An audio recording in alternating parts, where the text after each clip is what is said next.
What's up, everybody, and welcome to 3VO, where we're all in the same team. I'm your host for today, Jordan. And I'm your other host, Brendan. And if you're new here, we're just two big old nerds that love video games so much that we just had to record ourselves talking about it. If you too share that same slightly annoying enthusiasm for video games that we do, this is definitely the place for you. To get things started off here, let's do a quick check-in. Brendan, how are you? I'm great. I'm great. I'm a little sad, a little bittersweet. Why are we sad? Because this is the last episode that we will be recording in this space. Yep. I'm more happy. Yeah, truly. than sad. Truly. It's a little bittersweet, but yes, this is the final episode that we are recording in this space. If you're an audio listener, this doesn't affect you. True. But if you watch our videos, then this is the last time we'll be here. Hopefully when next you see us, you'll see a big change in our set. This is driven, of course, by the big move that we are doing this summer. So we won't be in this apartment anymore, for the better, thank God. Yeah. Much bigger space. We're going to have a dedicated room for the podcast. Yeah. It will be the studio where we do all of our recording. I'll have my desk in there. We can start streaming officially. Like, it's just a big upgrade, big step up for us. Not too long ago in episode 50, we talked about the different eras that this show has gone through. And this is the close of yet another era. Yeah. Moving into the house era. Our house era. Where we just shake arcane at people and tell them that they're faking their illness. I meant because you're moving into a physical home, like an actual house. Like a house. Your new place is a house. Oh, I see what you mean. I know what you meant. I really wasn't sure if you were doing a bit or not. Of course I was doing a bit. Okay, look, man. I don't know. Listen, if you think I'm doing a bit, I'm doing a bit. And if you don't think I'm doing a bit, I'm doing a bit. I don't trust this. I don't trust the way that this has been laid out in front of me. I don't like it. That's not... So that is what we're doing after this episode record. Well, actually, when this episode airs, we will probably... Yeah, we'll already have been moved. Yeah, so hopefully and we're looking at trying to do a whole new setup for the pod itself. Mm-hmm. We're having very fun discussions about chairs versus couches. Upgrading our microphone, maybe 2 microphones. Yeah. Maybe camera to cameras. Yeah. We will see. Cam setup, perhaps. Yep. So we make no promises except that it won't be here. Yep. This will be different in some capacity, no matter what. But no promises yet on what that's going to look like. But I'm excited about it. We're very excited, and thank you to all of you who very dedicatedly listen to us every 2 weeks when we throw out an episode. We really appreciate all of you. You're all the best. Yeah. Thank you. From the bottom of our hearts, for keeping it going. We hope to deliver big things in the future, especially with this move and just moving forward with the pod. Yeah, I like that. Yeah.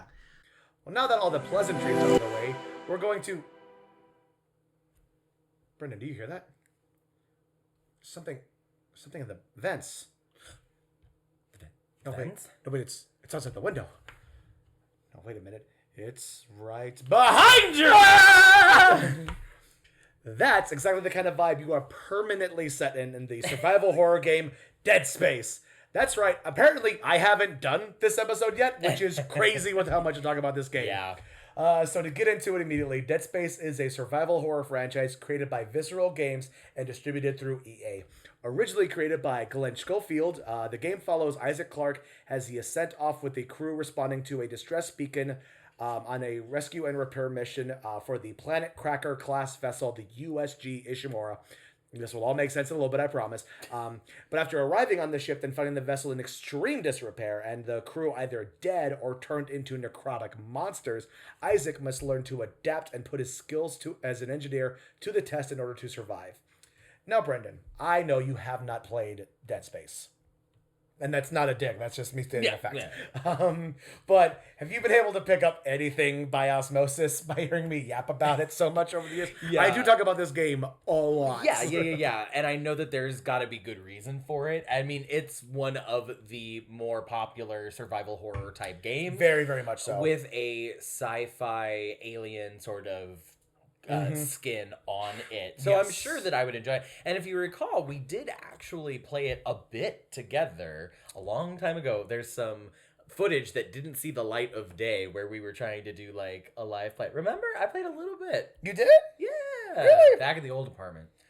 Oh, you are correct. Yes, Yeah. that's right. That's right. That's Yeah, right. Yeah. We didn't do anything with that footage because Ended up, things happen. We were trying something and it just. But I nothing didn't get happened. very far. I Yeah. did not get very far. I got kind of right past where the like creepy stuff starts happening. Yes, that's right. And that was Okay, about it's it. coming back to me now. Yeah. So I know that it's ooky spooky. It's very ooky spooky. But it's an FPS and you're fighting aliens and trying to survive. Yeah, you're close. It's actually a third person Is shooter. it third person? Okay. It is third person. It takes a lot of cues from stuff like, specifically, I'd say the closest equivalent would be like Resident Evil 4, and that like over the shoulder view, and especially with like the way that the aiming system is, there's not like the typical on screen reticle. You have to aim down a gun that has like that essentially has like a laser scope? sights off of it. Oh. That like laser sights off it, and that's how you actually like line stuff up. Well, because the fun thing about the game is that it's like, with the exception of one or two things, what you use in the game are weapons, but in the lore of the game itself, what you're using aren't weapons. Your main weapon is this thing called a plasma cutter. It is classified in the game as like a tool that people like engineers use. But you modify it and use it in the game as something to hack the limbs off of Gotcha. these creatures called necromorphs, because in the lore of the game, typical like zombie fashion stuff for the game for zombies is like, headshots destroy the brain, you kill the body, that's how zombies work. In this one, you could shoot a creature's head off and it'll still keep coming after you, because there is like, in the way that the lore of the game, and this is where I love getting into this game, because it's all about like the lore and the stuff behind it that makes it like truly terrifying. And the way the lore of the game works is that you never truly kill any of these creatures. It is that you dismember them so much that they just like can't physically do anything anymore. Ew. Yeah, haunting, right? Truly terrifying. Ugh. This is what I'm going to be talking so much today about, just like all the different components like within the world building itself that makes this game so wonderfully fascinating and so much fun. Yeah. All right. Well, then get into it. Tell us more. Yeah, so to get into it, I covered a little bit in the beginning here, but the way the game starts is that you play as a character named Isaac Clarke. Their name is, this is a really fun little factor that I love. Their name is actually a combination of two very famous sci-fi writers. It's a combination from Isaac Asimov, and yeah. Arthur C. Clarke. Okay. Yeah. Yeah, so Isaac Clarke, because this Huh. game is full of so many nods to different things in sci-fi. That one being the biggest one. It pulls so much from like the Ridley Scott Alien movie specifically. You start off the game. You're on another ship, heading towards the USG Ishimura, which is what they call a planet cracker, which is literally a giant ship in space that sends out these like giant tethers onto a different planet and pulls just like a huge chunk of the planet out to like extract the elements from Space fracking. literally space fracking. And it is, and something has gone wrong in the Ishimura. You're sent in as an engineer with a small crew of people to go see what's going on, expecting to get there and just sort of be like waved in by a bunch of people, just like, yeah, something wrong with the engines, we need someone to take a look at it, blah blah blah blah blah. But you get there and you are met with just like nothing. It is you almost die just trying to get onto the ship, because everything's gone so wrong that there's no one there for like the landing crew and whatnot. So you just like start getting pulled in and you almost end in like a gravity well and you almost die like right away. The game puts you in distress immediately. Yeah. Mark of a good horror game. It usually just drops you right into the middle of the chaos. Yeah, truly. It does a cool thing though, where it's like, like I said, it's very akin to a Resident Evil 4 kind of game, that over the shoulder third person look. There is something of an inventory system, but I'd say it's got a little bit more of a focus on like the shooter aspect of the gameplay to it, but without losing any of the focus on the survival horror aspect. Like there's a lot of like run and gun in this game, but it doesn't like sacrifice any of the actual like thrills, scares, and that you might accidentally like lose if your focus is on like more of a shooter aspect for the game. There's an upgrade and modification. Just to keep talking about the gameplay a little bit here, there's an upgrade and modification option for the game and whatnot to make your weapons better, make your armor better. But the cool thing is that everything fits like the aesthetic style of the game. It all fits in the theme too of like, Isaac Clarke, he's not a warrior, he's not a fighter, he's not a soldier, he's an engineer. So like everything he does is gonna be sort of like taken and based off of that knowledge. So like when you upgrade your armor, it looks really cool. Like it's like this you've probably seen the images from it. It's like it can end up being this like sort of like almost like old knight kind of like looking game, but with like more of like with a welder's helmet like as like the starting point for it. But it does like it makes sense, but it looks like it's almost like he's just like adding bits and pieces to it as he kind of goes along. Yeah. Sort of hodgepodge, but still like very like uniform and with like that there was a plan. Do you know what I mean? So it's not slapdash. It was like this was somebody with like know-how and knowledge to be like, okay, if I am going to modify this like piece of equipment that doesn't normally have this modification for it, it should be done like this. Yeah. So it's just one of the really, really cool things too. And speaking of that too, just like to get into the environment for the game a little bit here and just the look of it, like from Isaac Clarke's look when he's like in his full kit with the helmet and everything on to the architecture of the game. It's so cool because they managed to get this like sort of old school gothic looking thing going on there, but without sacrificing that sci-fi feel. You know what I mean? Everything has like this sort of like weird temple or like religious feel to it, which is also in theme with the game as well. I'll get into that a little bit later too. But it doesn't. It's very much like I know you just recently watched the Alien movies. I was gonna say, right, now that I have seen the movies, I probably will have a better appreciation for the inspiration points for this. Yeah, because it very much follows that too. Because Alien definitely has that feel and vibe too, where it's like it has this very like it definitely feels very horror-esque and going for a very certain tone, but it doesn't sacrifice any of like the futuristic sci-fi feel. But it also has a very grounded sci-fi feel to it too, which is something I really, really like. As much as I love like stuff like Star Wars, I love stuff that feels very grounded in reality as well. Yeah. And all this stuff like it's obviously very fantastical, but it feels like realistic in a weird way, if that makes sense. Yeah.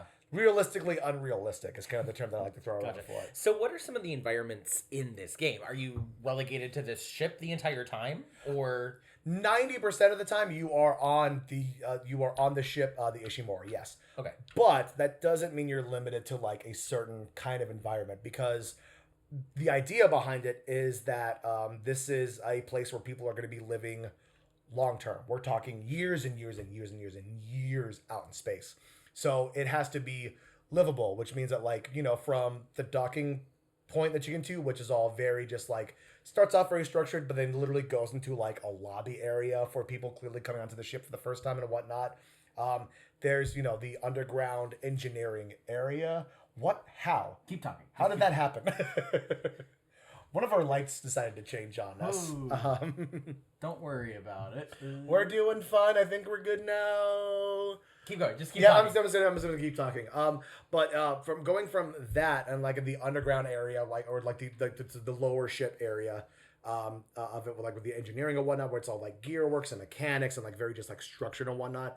But you also have like the living quarters, which are just like rows of apartments that you can like go in and see and look around and stuff like that. And it's all very like it feels very lived in and very real. But then also like everything intentionally kind of does have this like kind of very like zealot like religious tone to a lot of the places you go to too, including the areas that are like sort of like thrown together places of worship that have like been put together on the ship and stuff like that. And it sets a very interesting tone for the game overall in terms of stuff like that. Yeah. Now that sort of like organization of like whatever it is, I don't know the game, if it's like religion or is it like Christianity or is it like some weird space religion or what? It is definitely like a very, it's its own thing. So this is where I could talk about this stuff for days on end. So within the game, there is an established religion, and this is where you do get into like a lot of the lore specifically for this game where everything starts off on. So within the game, there is a very specific branch of religion called unitology, in which that they believe they believe in being an absolute unit.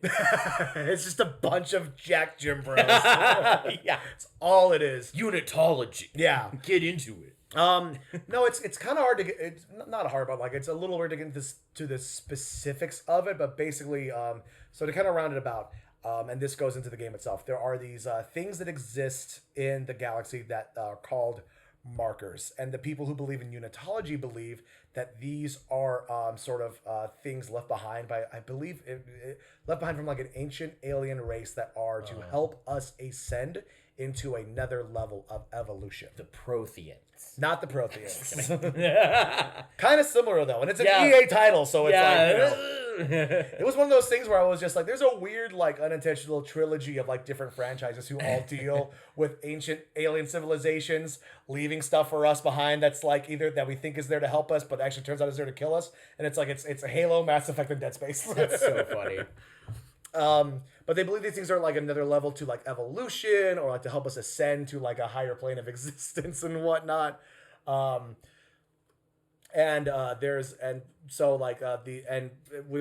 the game, so I'm going to be going back and forth on this for a little bit here because the lore is very, very expensive here. So that's like one factor of it is the unitology sector of it, and the other part of it is what's called EarthGov, which is basically just like the entire Earth government as sort of like we collected into like we have like one established like idea of like this is if we're expanding into space and there's like all these other areas to go to, we kind of have to come together in some way in order to make our expansion outside of like our planet work. So they've established an Earth, just like a base Earth government that kind of helps run everything basically. I'm very much simplifying a bunch of this stuff, so that is officially the group. EarthGov is officially the group that has sent out the Ishimura to another planet called Aegis 7 on a mission for extracting raw material and minerals from the planet. Subsidious to that on both sides of it is the underlying factor that they know that a marker is on Aegis 7. It's a red marker. Typically, these things are supposed to be black, but this one's red for some reason. But you know, unitology is still like, oh, it's still like one of our markers and blah blah blah blah blah.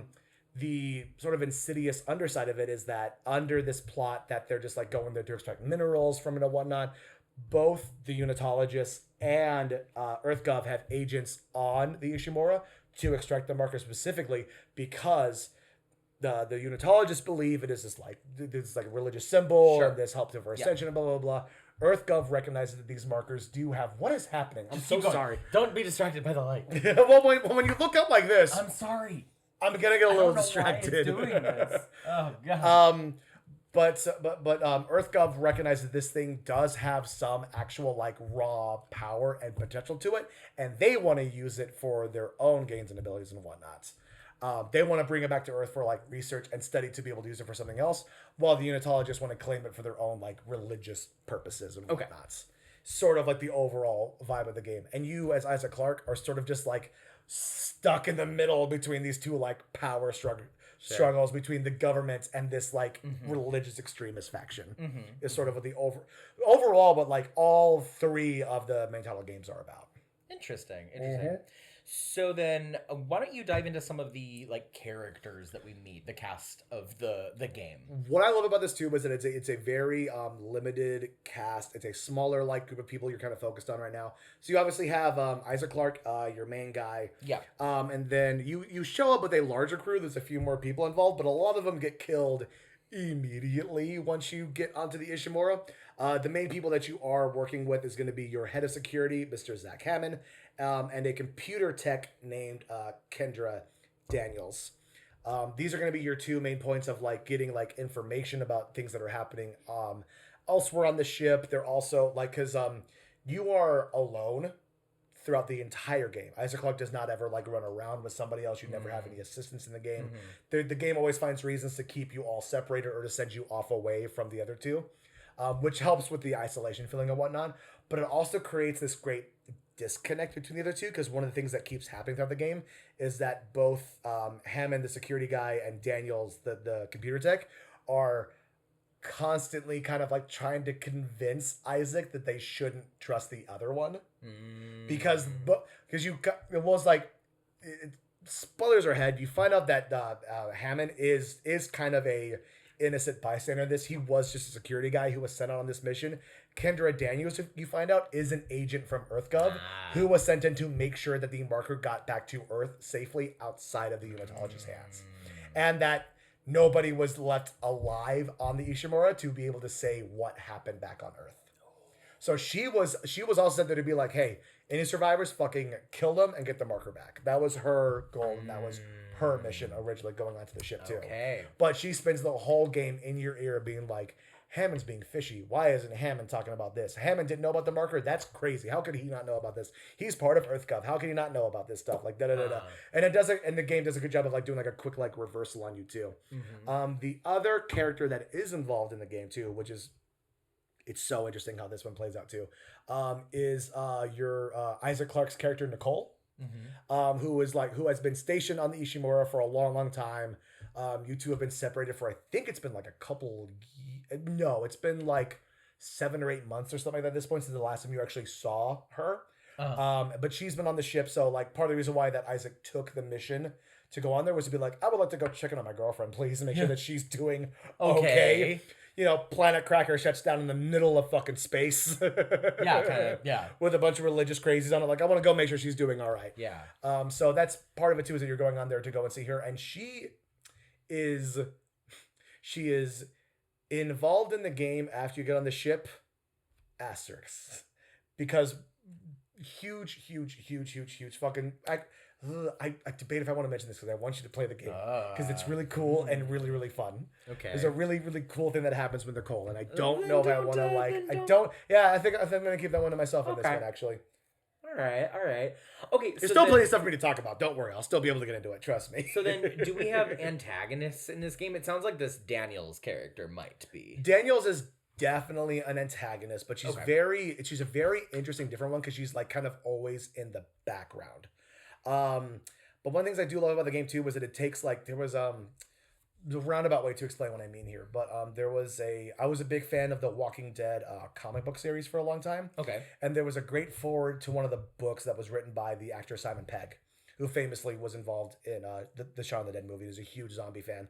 And he said, and he talks about in the comics, he talks about like one of the things that's done well in the comics is that the zombies are treated not like a monster or like a villain, but more like a natural disaster that the rest of us are kind of dealing with.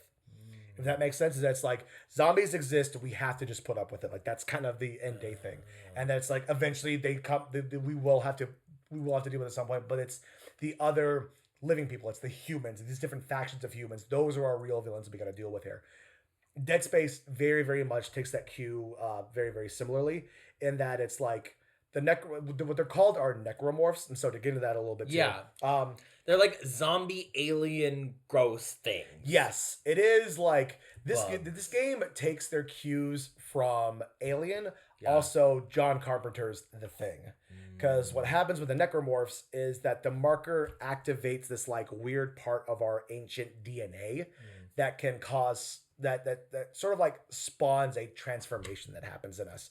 So there are these creatures that come out that are, I forget what they're called specifically in the game, but they're these like weird like flying bat things that have this like giant like almost like scorpion tail that comes out the front of them.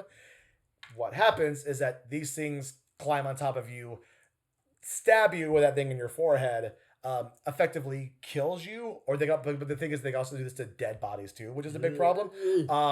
And that's what transforms you into a necromorph, which I'm gonna go ahead and pull up here. I mean, you've seen them, but I'm gonna. Yeah. Oh, I've seen them. Yeah. So you don't have to. If we can possibly like get an image here of what these things look like, especially in like image on the screen, great and gory damn detail. They are nasty looking. Like you could like if you really get a close up on these things, you could see like where the human begins and also ends, and where the necromorph itself is like starting to spawn out of. Like it's giant claws sticking out the front of the hands. I don't like it. It's arms coming out of like from where the rib cage is. Like it's gnarly shit. And it's stuff that I love. And yeah, so but yeah, that's sort of like the overall like quote unquote like bad guy of the game. But the real villains are like, yeah, it is Daniels. It is the other surviving unitologists who are still trying to use it for their own gain and whatnot and gain control of the Ishimura to pull it back and whatnot. Just really, really cool stuff like that. Yeah. And just like, I love to bring it up to it. I just love the design of the necromorph so much. Like they're disgusting. Absolutely.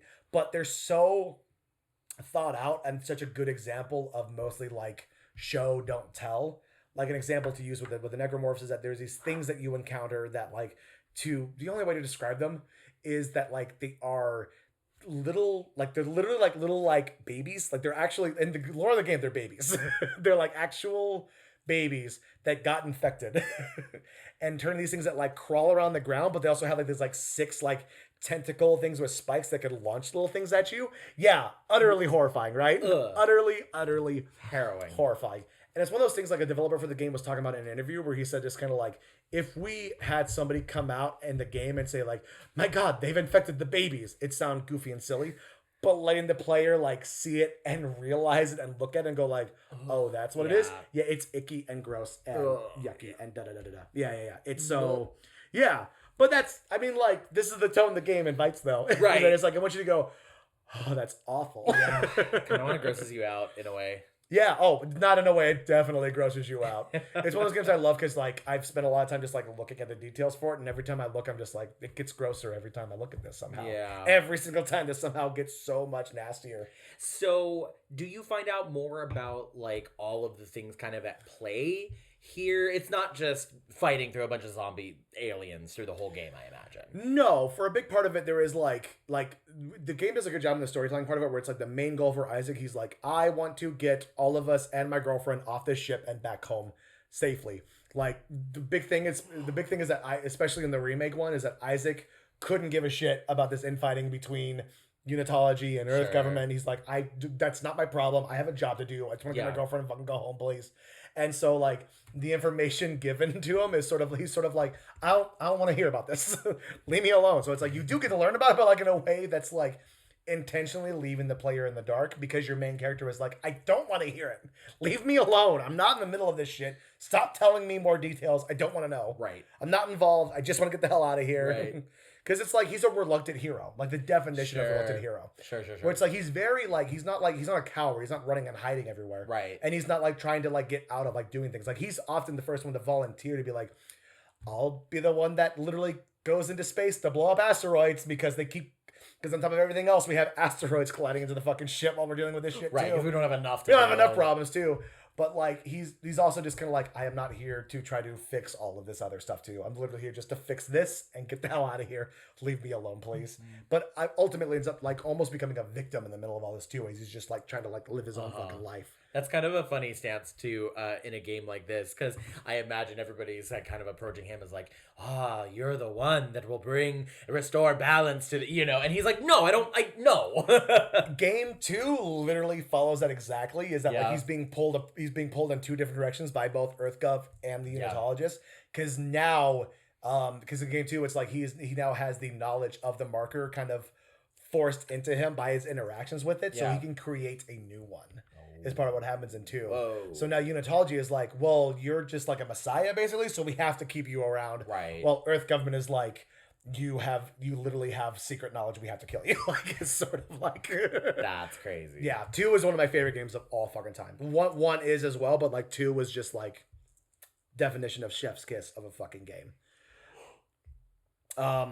But yeah, it is. You learn to pick up like new stuff and abilities as you go along through the game and whatnot. Nothing too crazy. Like it does that really good thing that I talk about a lot in game design, where it's like you never just have like a brand new mechanic thrown at you that doesn't make sense just in order to keep the game moving along. Like everything plays together very, very well. Like there's sections where you have to like move through outside the ship in space, where it's like part of the other thing you're dealing with is like, oh, space zombies, and also I have an oxygen tank that's running out of time. I have to keep that in mind and keep focused on that kind of thing and whatnot. Whole areas where there's just like, there's no gravity. So you have to like deal with like, well, how do I maneuver through this area without like the normal accesses that I'm used to and stuff like that. Just like, it's really just, for me, it's such a trick in survival horror, especially in games, to make something that is like both haunting and terrifying, but also still fun to play. Talk about this a lot with like Resident Evil, where it's like it's done both, and sometimes it hits on more one than the other. For me, Dead Space is a great example of one that does like both and just like keeps the balance like really, really, really well done there for that one. So yeah, just to touch back in on like gameplay in general, just like that's one thing it does really, really well. It's like fun, but still manages to be very, very terrifying. So ultimately, does this shake out to be we got to stop the necromorphs because they'll take over the universe? It seems like it's on that trajectory. It is definitely on that trajectory for sure. There is not a conclusion to the game that leaves you feeling like, oh, well, that's all done. I guess we're done with that now. Oh. There's definitely a feel at the end of the game of just like there's some more shit going on here. Well, because they make it very clear, even in the original one, they make it very, very clear that it's like this is not like the only marker that could be found or that has been found. There's other ones scattered throughout the galaxy. Like this is an expansive thing that is going to have to be dealt with at some point. And there is like a huge monster boss fight that happens at the end of the end of the original Dead Space game. But even that one, it's like it does continue that feel that I was talking about before, is that Isaac Clarke is a reluctant hero. This was not his game plan. He did not want to be involved in all of this extra shit. And it's just like, kill the big monster? Cool. Oh, the planet's collapsing. I have to fucking go. Like, I have to get the hell out of here.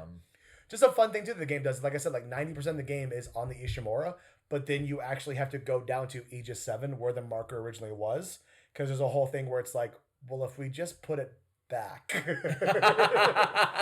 If we just put it back, everything will put be it fine. Back in the ground. Just put it back where it was. We'll all be cool. Everything will be fine.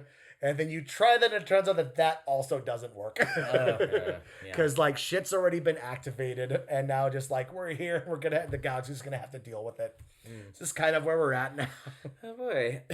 So I think that your overall recommendation is pick up and play this game. 100%. Please play this game, because like one of the things that this game does like just insanely well, that I wouldn't say that like no like. So here's the example, and they kind of talk about it in a slight negative, unfortunately, is that while I love it, one of the things that Resident Evil overall struggles with is in its world building and its lore, because it gets very convoluted very, very fast. And because like part of it is like in each one, they're just like, well, what if this happens? And then it's like, well, how does that fit into the universe? I don't know. We'll fucking figure it out later. We'll shoehorn it in somehow. We'll figure it out. It'll be fine. And then just like having to do a lot of retconning and like later games, or like reestablishing stuff and whatnot. Whereas like with Dead Space, like you play the first game and like you go through the other games and like everything is established, everything is there, and it's so well done, and it makes you so curious for the rest of the world, to the point of which that like I was excited when I first played the first game, and I found out that there's all this external stuff too. There's there's multiple comic book series that like surround what happens on Aegis 7, like just before finding the marker to when the Ishimura shows up and cracks the planet, or pops the cork, as they say in the game, to pull that thing out, and then the repercussions on Aegis 7 that happen after that. But then also there's a comic about like what happens on the Ishimura pre and post what happens after the planet crack. Then there's an animated movie that I fucking love that covers the Ishimura, like everything that happens right before Isaac and his team show up on the Ishimura. And just like such an expanded universe and stuff too, that like is so fun to dive into, that there's no shortage of places to go in the world of Dead Space, whether that be for good or bad. Because sometimes what you're going to find out there is fucking terrifying as hell. Yeah. Seems it. But yeah, highly recommend. If you haven't played it yet, please go play this game. The remake is available on Game Pass. Nice. And I highly, highly recommend it. I'm playing through it again. Somewhat playing through it again right now on the PS5, and it's so weird to say about a horror game, but it's so pretty. It's so good looking. It's such a gorgeous looking game. Yeah. And just this is also one of those ones where just like on my list of games to like kind of understand me. If you want to figure that out a little bit, this is definitely on that list of games that I would recommend for people to try out for sure. Nice. All right. Well, you heard it here. Go pick up Dead Space. Yep. Well, now that I've yammered on about Dead Space for a while now, it's time for our bonus round. Once again, our wonderful producer Caitlin has come up with something fun for us to do to embarrass ourselves on camera. Caitlin, what do you got? I've got some Dead Space related improv prompts for you guys. Oh, Dead Space related improv prompts. You know what? It's not trivia, so it's really hard for us to look super dumb on this one. Speak for yourself. And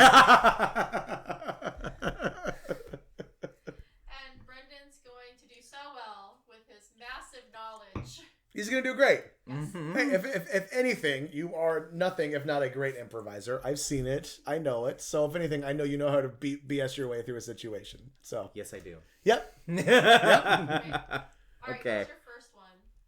Unitology recruitment pitch during or immediately after a necromorph outbreak. That's awesome. Why don't you show me the way? No. Lead the boat here. No, I got you. I got you. thank you for coming in for the next part of the process here for joining the Church of Unitology. Yeah. Altman be praised. Altman be praised. Yes. I'm still learning. Yeah. Obviously, of course, is like. That's nothing. Don't worry about that. That sounded like the hull of the ship. What? No, that would be. No, we would be fully aware of something like that happening. Well, Yeah. I trust you. Yeah. There was something of like what they classify as an outbreak recently, but it's nothing to be concerned about. Just a few more preliminary questions here. Yeah. Before we move on to the next part of the process here. Just like what year were you born? Just I'm sorry, what month you were born in?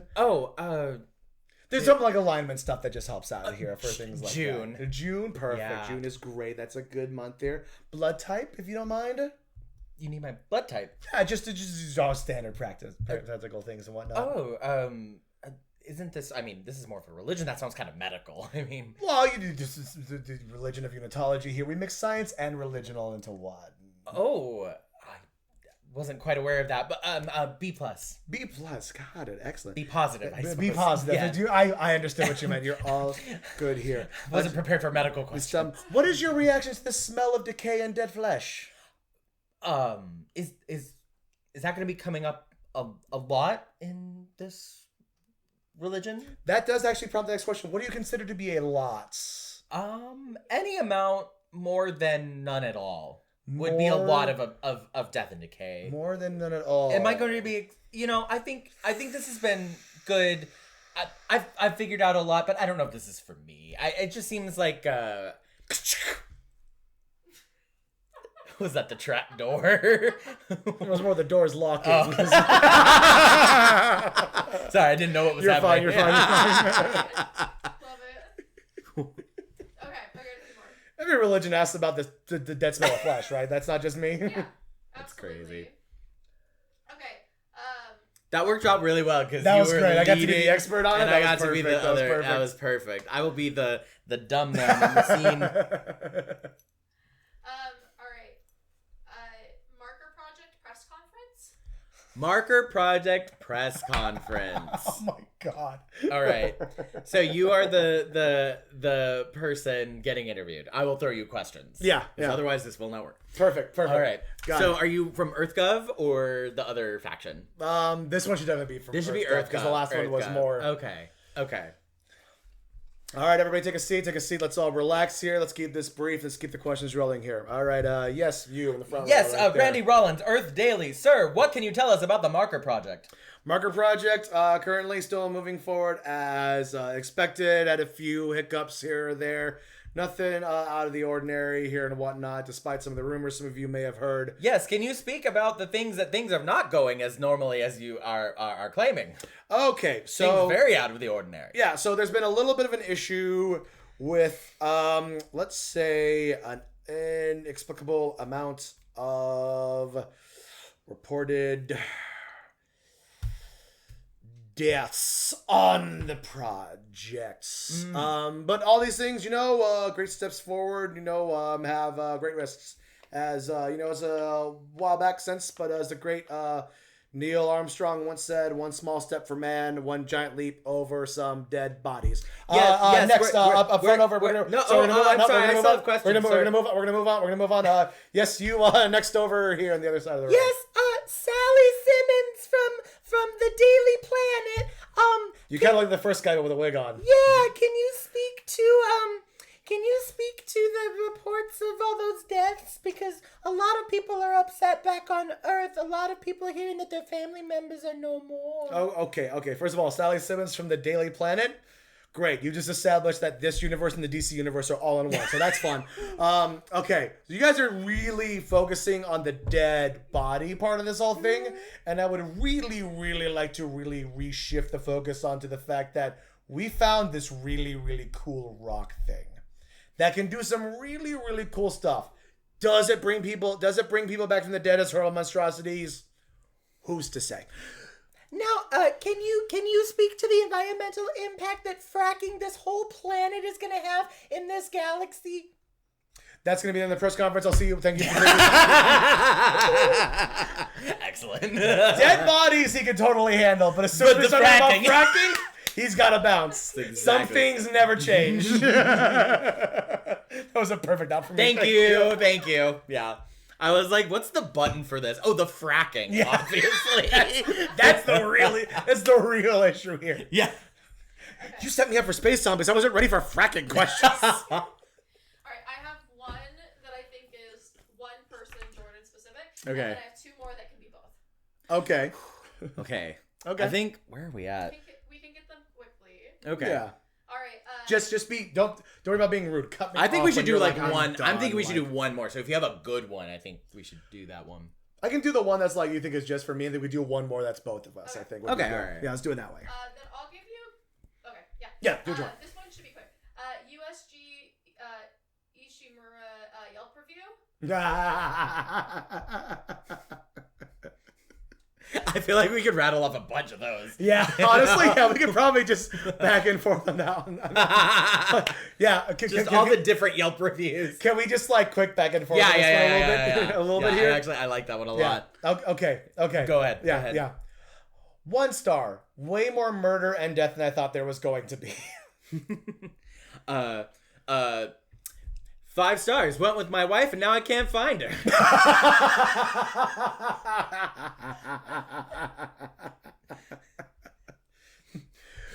3 stars. My kids are dead, but the food was great.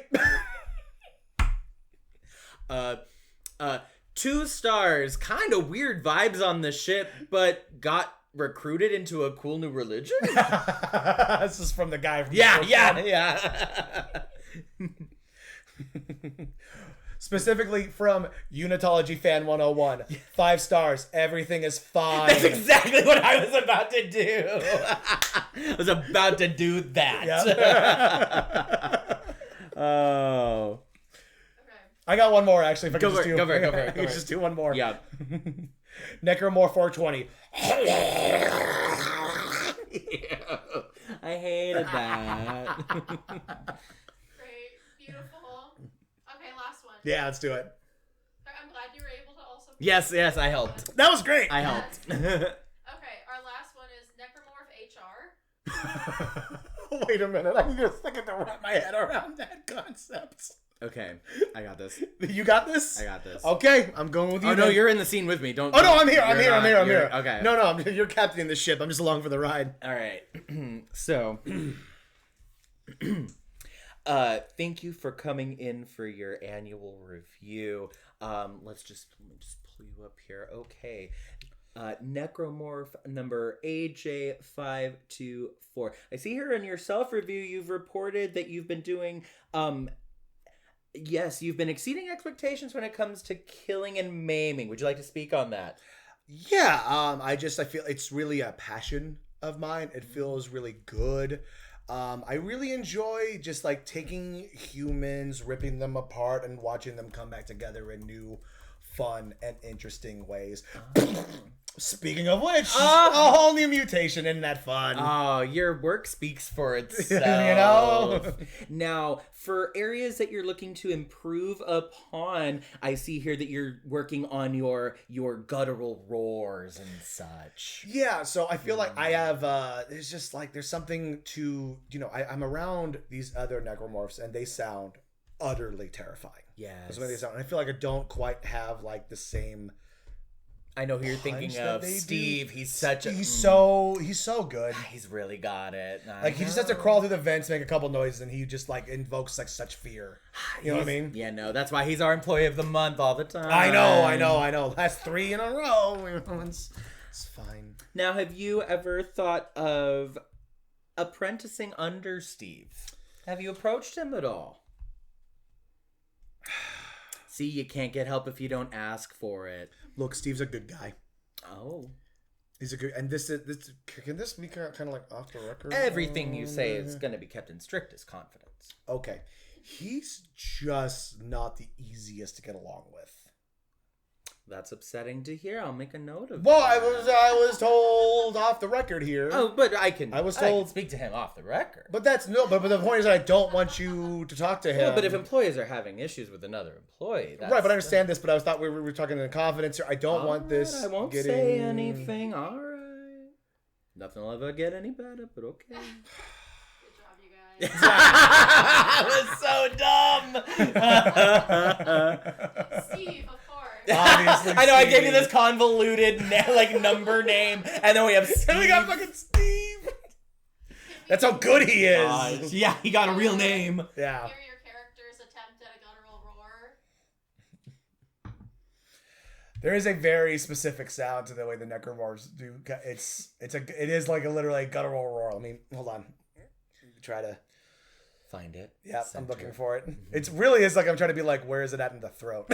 Like honestly.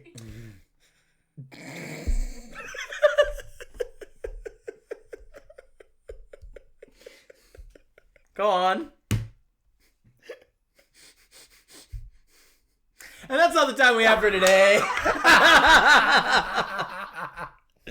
Oh boy. Are you gonna? Yeah, sorry. You gonna try? Me. Okay, I got it already.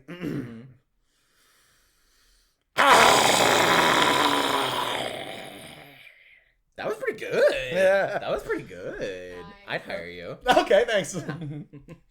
All right. No, you gotta go too. Oh, I have to. You gotta go for it too. Oh boy, here Stop. we go. No, stop. You left. I didn't do anything. You left. Damn it. Okay.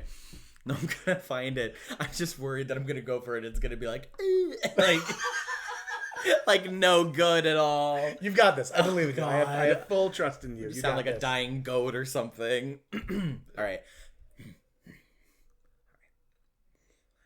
I just realized I'm trying to make the sound of a video game character that I've not really played a lot, so I don't really. Yeah, really, so you, I don't know. Yeah, what, so you just this go could off be your- anything. Go instincts. You got All right. this. All right.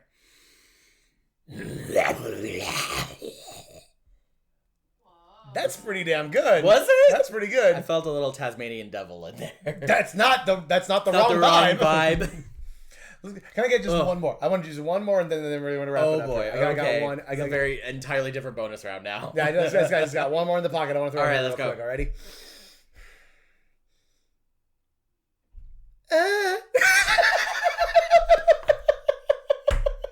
And that's been our bonus round. Thank you so much for listening. We hope that you enjoyed listening to us talk about Dead Space. Is there anything that Jordy here left out? And what do you want us to talk about in the rest of the Dead Space franchise? Let us know. Also, if you have any future ideas for our show, please send us an email at 3vopodcastteam@gmail.com. Give us your ideas. Also, find us all over the place online. Facebook, Twitter, Instagram. We're on TikTok. We're on all this stuff now. Make sure to comment, like, subscribe. It really makes a difference. And thank you all. We'll see you next time.